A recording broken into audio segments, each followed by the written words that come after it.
Welcome back to Behind the Lines. With me this week is trainer, owner, driver extraordinaire Joe Putnam. Joe, it's good to have you on board. Yeah, thank you. Glad to be here. We've been meaning to have you on board here with us for quite some time, but I know you're a busy man. Got a lot going on, a lot on your plate right now. A local training stable, and of course some other responsibilities as well. Yeah, it seems I wear a lot of different hats. That's good, and you wear them quite well. Moving down from Michigan some number of years ago, in fact, back in all the way back in 1995, you've been on board almost from day one here at Harris Hoosier. Yeah, we moved down here in '95. Came from Michigan. It was sort of on the decline, and Hoosier Park was new at that time, and exciting place to come and try out. And here I am.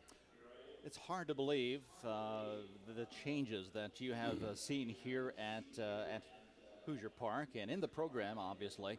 But as you mentioned, an exciting place, and it has certainly been good to be a part of something that's going up in harness racing. And obviously, you've played a big part in that.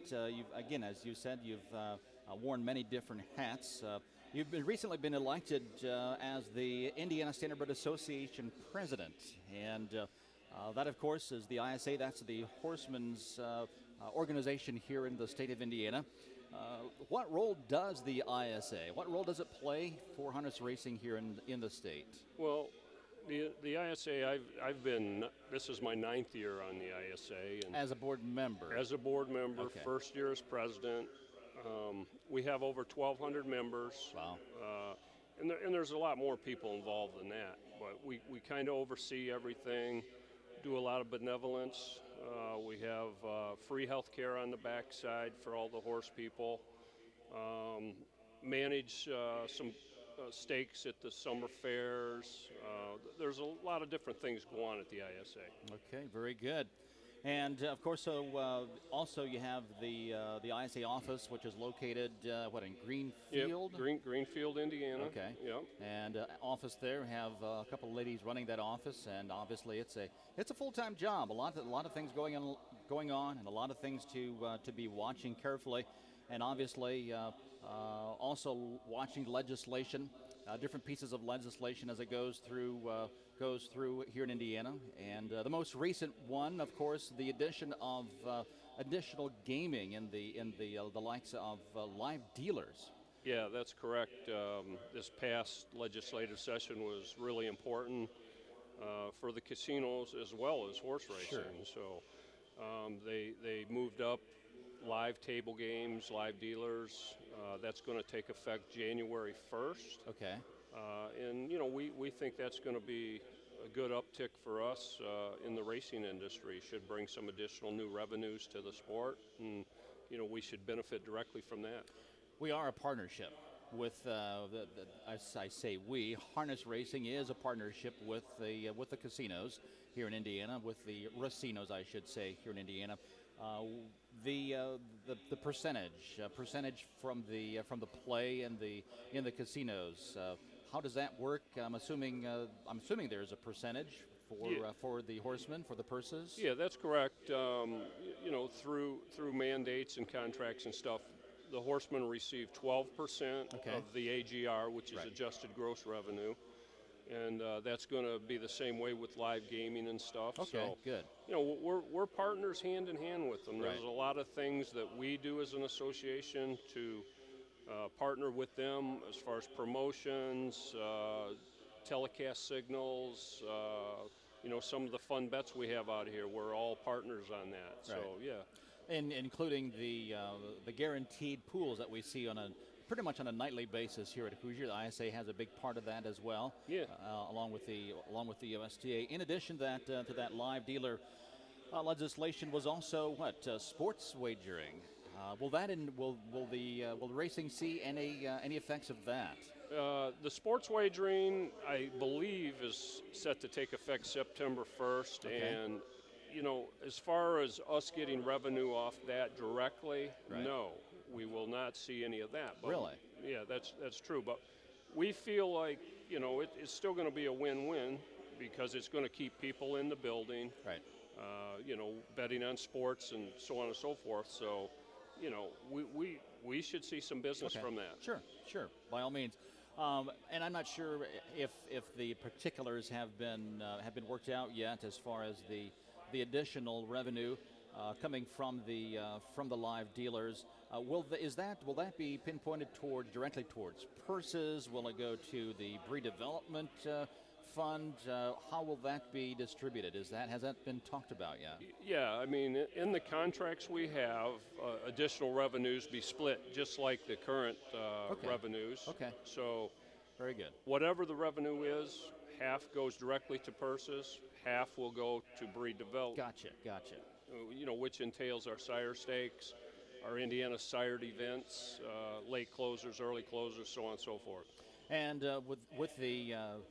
with Harris Hoosier on board here, and obviously from previous ownership as well, I'm sure there've been a lot of studies done. They have a pretty good idea as to what kind of an impact that they are expecting to see with the additional gaming here. And we'd like to get Trent McIntosh on board here one of these days to talk about the renovations. I'm sure there's going to be some big projects coming down the road here right shortly. I would have to think if those table games will be implemented the first of the year, it's going to be a big project. And of course also the sports wagering. From what I understand, Rick Moore had said possibly the additional TVs and whatnot for the sports wagering might be located up towards the top up here. So yeah, I've heard the same thing, and you know what? It's almost July now. Yeah, time's flying. Yeah, so September 1st be here before you know it. Right.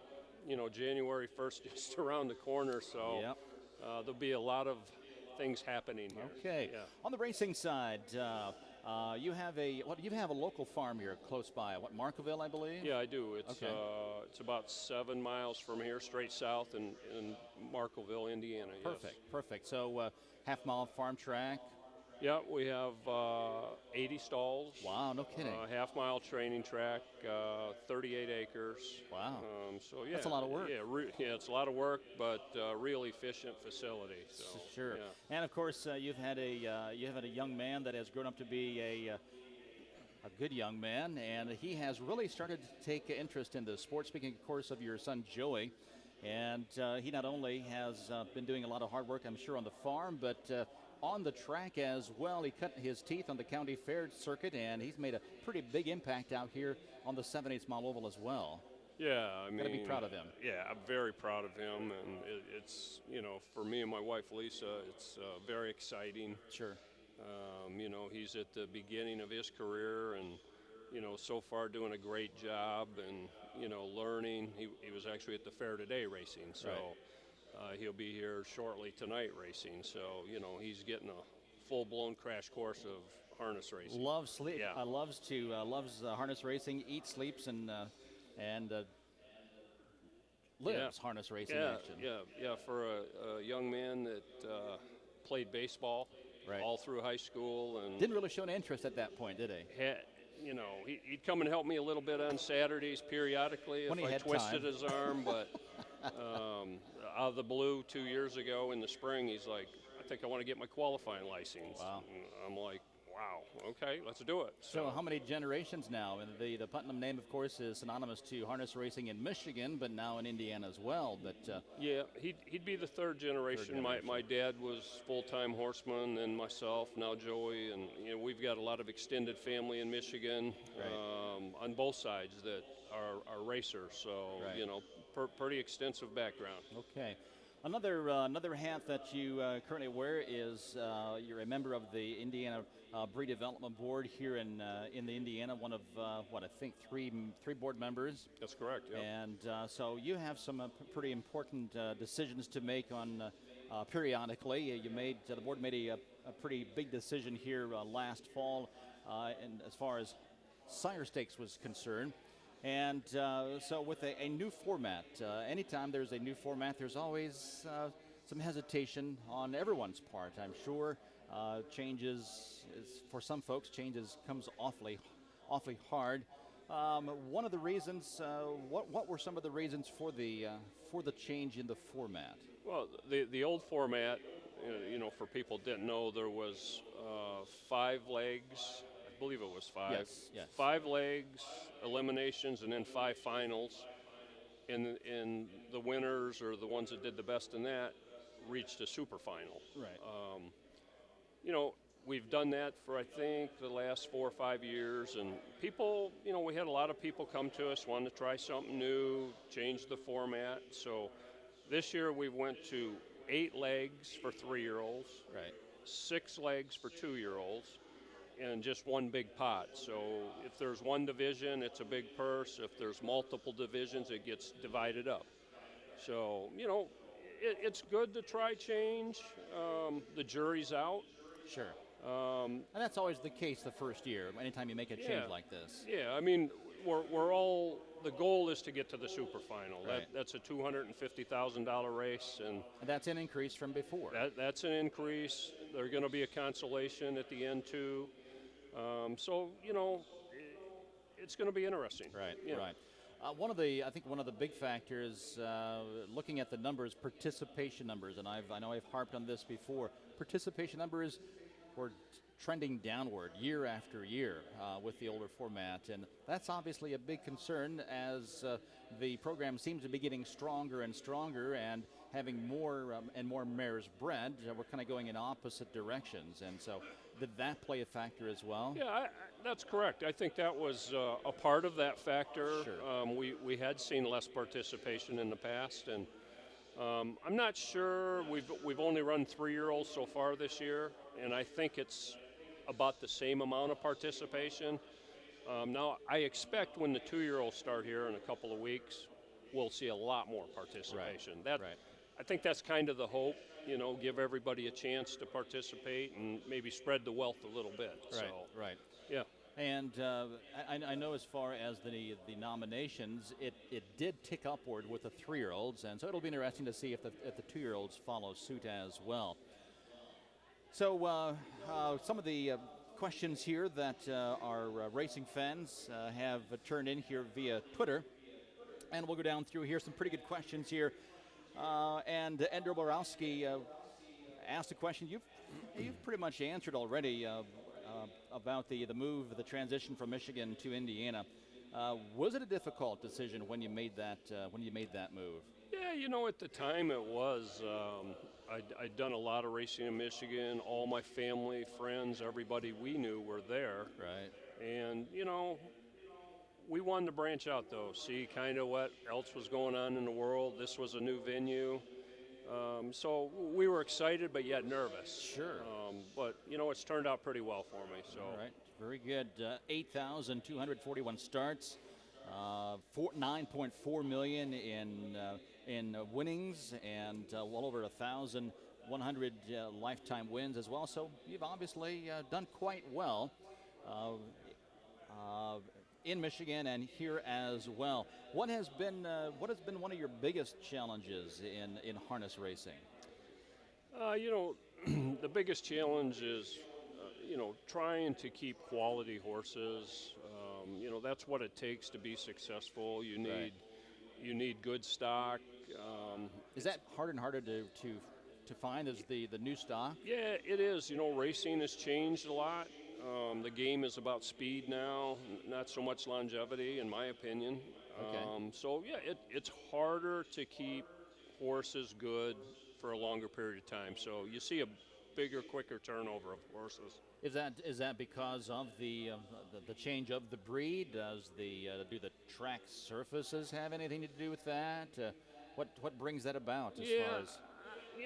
I think the breed is, improved dramatically over the last 20 years, maybe longer, but it continues to just keep improving. The breeding is better and better. The sires are better. The mares are better.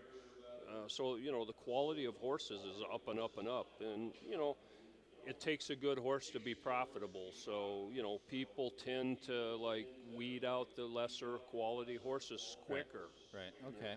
And I know you're a big player on the yearling in the fall, and the yearling buyers picture at the fall sales. When you go to an auction like the Hoosier Classic, what are you looking for? Are you one that is a big believer on the the top side is the important part, or the bottom side as far as the pedigree is concerned? Yeah, I mean, I love the baby game. I mean, that's how I cut my teeth Right. way back in the day. And to me, there's nothing better than starting from scratch with a horse and developing it and, seeing what you end up with. Sure. So, for me to go to the sale, the sire, certainly you look at the sires, but the maternal side or the bottom side Right.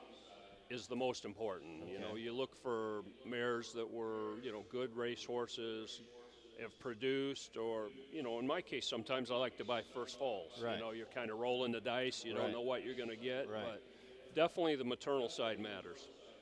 That was my next question to you. Do you prefer those first foals of mares, and that seems like that changes from buyer to buyer. Some buyers would prefer to see a yearling from a mare that has produced 10 winners in the past, and others will completely shy away from that and go for those first-time foals. Yeah, that's what makes the sport interesting. Everybody has their own angle. There's a lot of different ways to do it. Right, What's right or wrong is subject. Yep. So interesting. Trying to buy just quality horses, Right. and I don't necessarily shop for the highest price horses.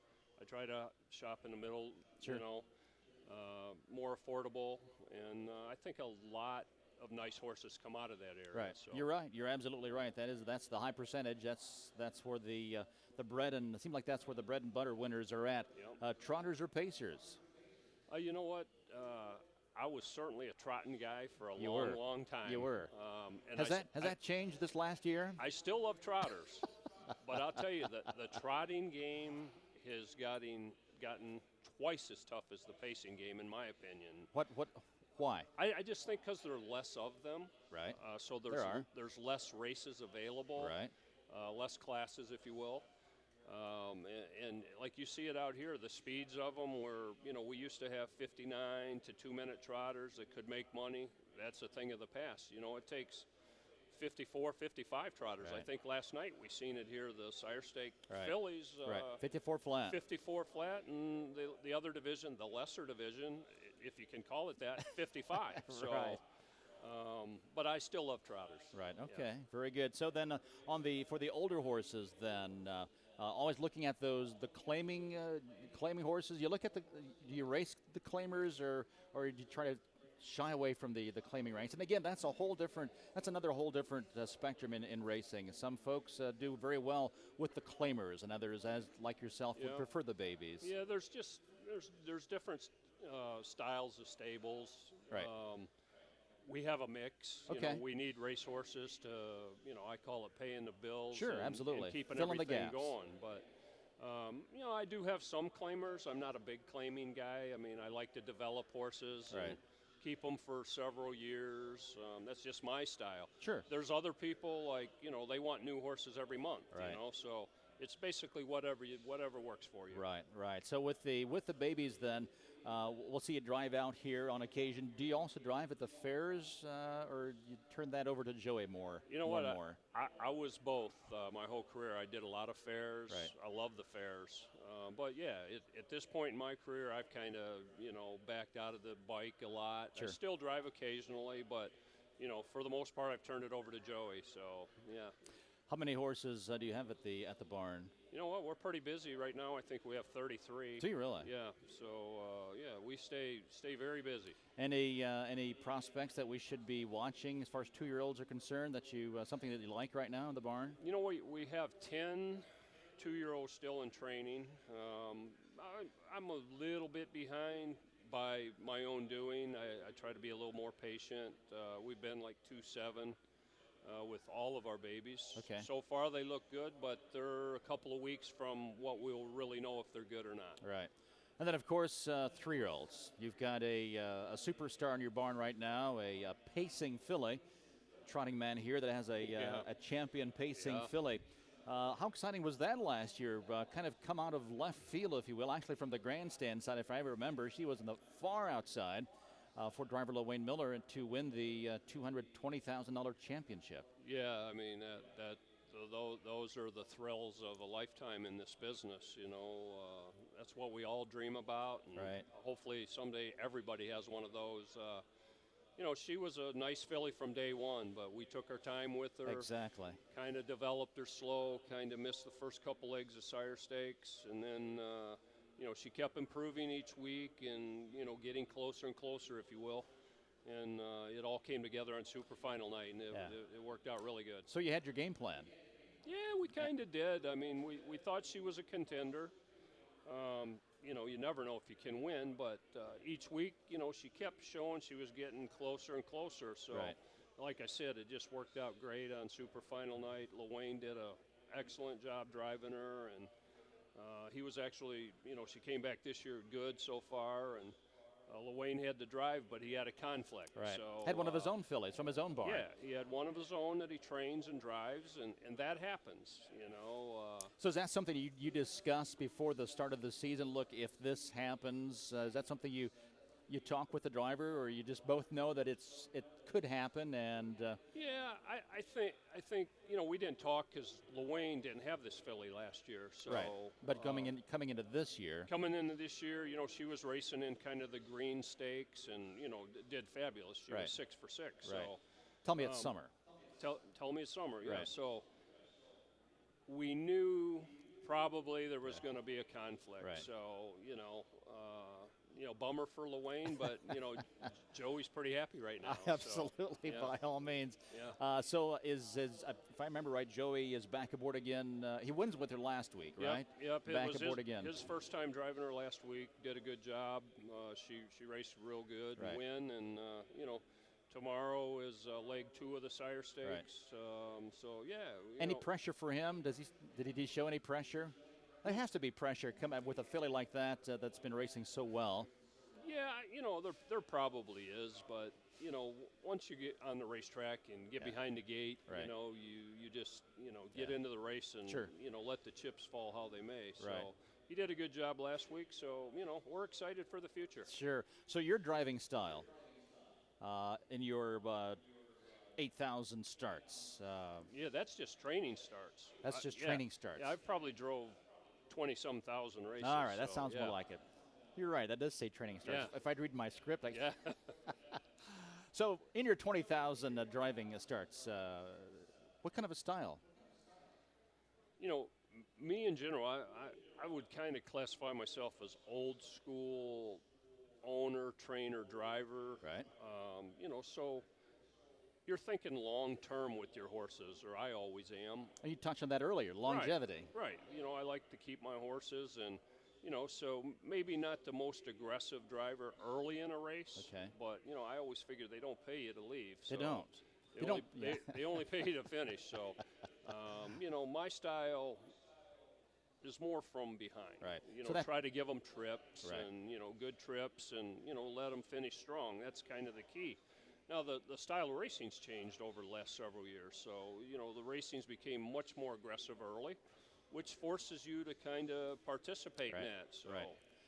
So that leads me to my question then with Joey. How do you see his driving style develop? He's fairly new, so he's still learning, but he's got a pretty good balance. He's aggressive when he needs to be. Right.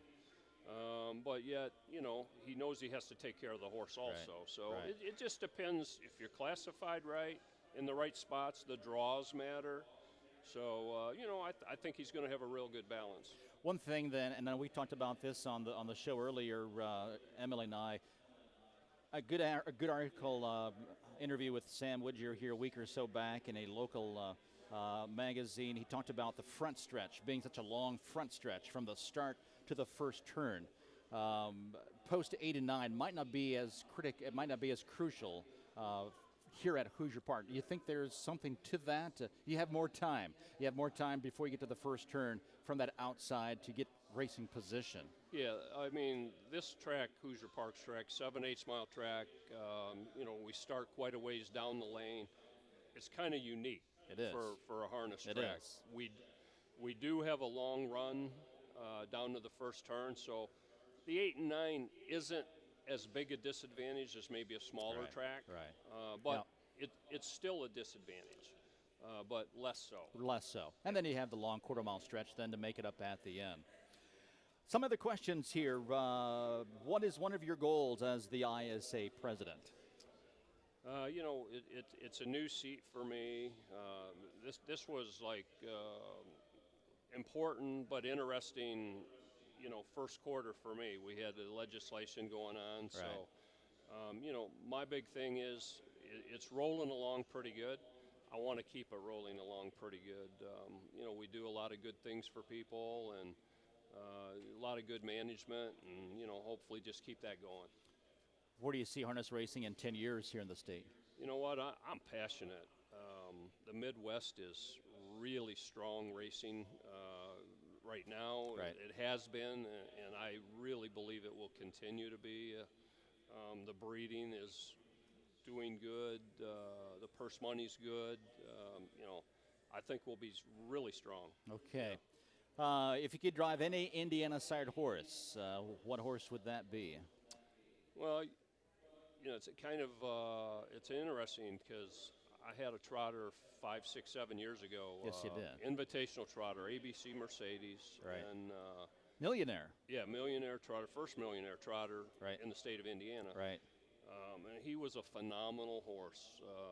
In my opinion, maybe one of the best horses ever. He raced at a high level for many, many years, and he was a thrill to drive. Right. You took care of him at an early age, hence the longevity. Yeah, we didn't over race him at 2 or 3, but he danced pretty much all the dances Right. at 2 and 3. Right. But from the time he was 4 years old on, he started in the invitational ranks, which is the top class, and he never raced out of that class, which is amazing. Right. And not just in Indiana, you also raced him in several Grand Circuit events as well. Yeah, we ventured a few times. As a 3-year-old, we went to the World Trotting Derby. Right. Over in Illinois. Yeah, that was the only race he lost at 3, unfortunately. But he had good company. He was in good company. Yeah, he was best of the best. So Right.